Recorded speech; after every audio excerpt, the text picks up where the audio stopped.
நான் உங்கள் செஃப் முகேஷ் அழகிரி. இன்னைக்கு நம்ம மாம்பழம் மற்றும் வாழைப்பழம் வச்சு ஒரு ஹெல்த்தியான ஸ்மூத்தி பார்க்க போகிறோம். அதை எப்படி பண்ணுறதுன்னு பார்ப்போம் வாங்க. இதற்கு தேவையான பொருட்கள் மாம்பழம், வாழைப்பழம், வெள்ளைப்பொடி, தயிர், ஏலக்காய் பொடி, பால்.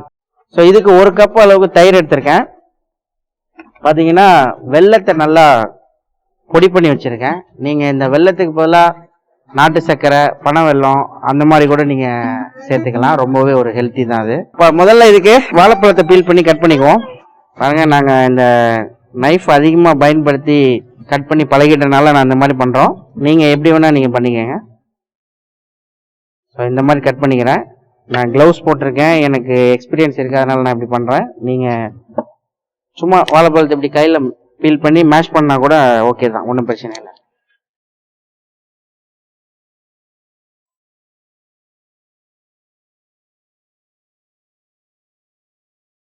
ஸோ இதுக்கு வந்து பார்த்தீங்கன்னா இந்த மீடியம் சைஸ் மேங்கோவில் ஒரு பாதி மேங்கோ போதும், ஃபுல்லாக போடணும்னு அவசியம் இல்லை, அதிகமாக இருக்கும். ஸோ வீட்டில் நம்ம இந்த மாதிரி சின்ன கரண்டி வச்சுருப்போம், அதை வச்சு நல்லா ஃப்ளஷை மட்டும் இந்த மாதிரி வலிச்சு விடுங்க. ஸோ இதை ஸ்கின்னோடு அடிச்சிங்கன்னா ஒரு மாதிரி கசப்புத்தன்மை வந்துடும். இந்த மாதிரி ஸ்கின் அவுட் பண்ணிட்டு பண்ணுங்க. ஆனால் சாப்பிடும்போது ஸ்கின்னோட சாப்பிடுங்க, உண்மையிலே ரொம்ப ஹெல்த்தி. ஸ்மூத்திஸ் பண்ணும்போது இந்த மாதிரி ஸ்கின் அவுட் பண்ணிடுங்க.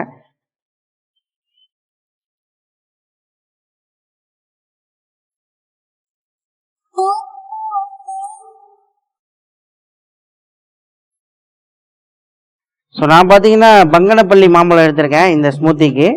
ரொம்ப இனிப்பாக இருக்க எந்த மாம்பழம் எடுத்தீங்களா நல்லாயிருக்கும். இல்லை நீங்கள் கிரேப், செந்தூர் அந்த மாதிரி மாம்பழம் எடுத்தீங்களா கூட எனிவே நாட்டு சர்க்கரை, வெல்லம் இந்த மாதிரி ஆட் பண்ணும்போது தேவையான சுகர் நமக்கு கிடைக்கும்.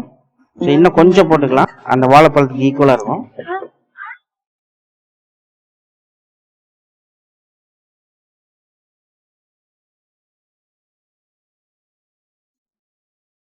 பாருங்க, இதை மிக்சியில் ஆட் பண்ணிக்கும்.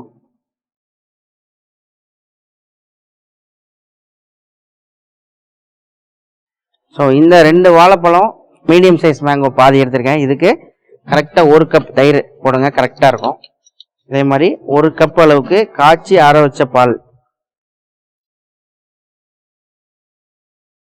ஸோ இந்த குவான்டிட்டிக்கு பார்த்தீங்கன்னா பொடி பண்ணி வச்சுருக்க வெல்லம் ஒரு 3 ஸ்பூன் போட்டுங்க, கரெக்டாக இருக்கும்.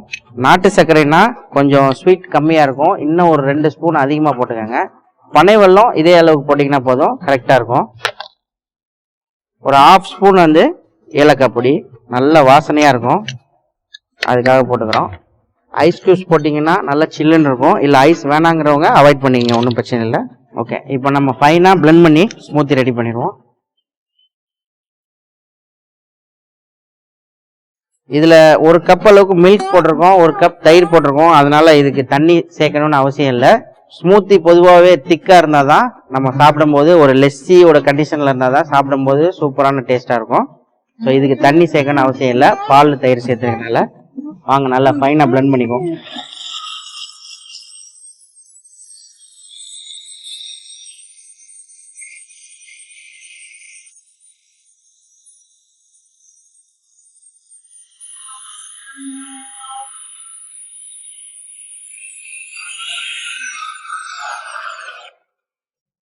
பாருங்க, நல்லா ஃபைனாக பிளெண்ட் ஆயிடுச்சு. ஸோ ஸ்மூத்தி ரெடி ஆயிடுச்சு. ஸோ இன்னைக்கு பார்த்தீங்கன்னா 3 கனிகள் 2 கனியான மாம்பழம், வாழைப்பழத்தை வச்சு ஒரு சூப்பரான ஸ்மூத்தி ரெடி பண்ணியிருக்கோம். இந்த சம்மரில் வந்து இந்த மாம்பழ சீசனில் வந்து மாம்பழத்தை கண்டிப்பாக அவாய்ட் பண்ணாதீங்க. ஏன்னா லாட்ஸ் ஆஃப் பொட்டாசியம், மெக்னீஷியம் வந்து மாம்பழத்தில் இருக்குது. கண்டிப்பாக சாப்பிடணும். மாம்பழம் ரொம்ப ஹெல்த்தியான விஷயம். வாழைப்பழம் அஸ் யூஷுவல் எல்லாருமே டாக்டர் அட்வைஸ் படி கண்டிப்பாக அதிகமான மக்கள் டெய்லி சாப்பிட்றீங்க. ஸோ சம்மரில் மாம்பழத்தை சாப்பிட்டு கண்டிப்பாக என்ஜாய் பண்ணுங்கள். பாருங்கள், இந்த கண்டிஷனில் இருந்தீங்கன்னா ஸ்மூத்தி குடிக்கிறதுக்கு சூப்பராக இருக்கும்.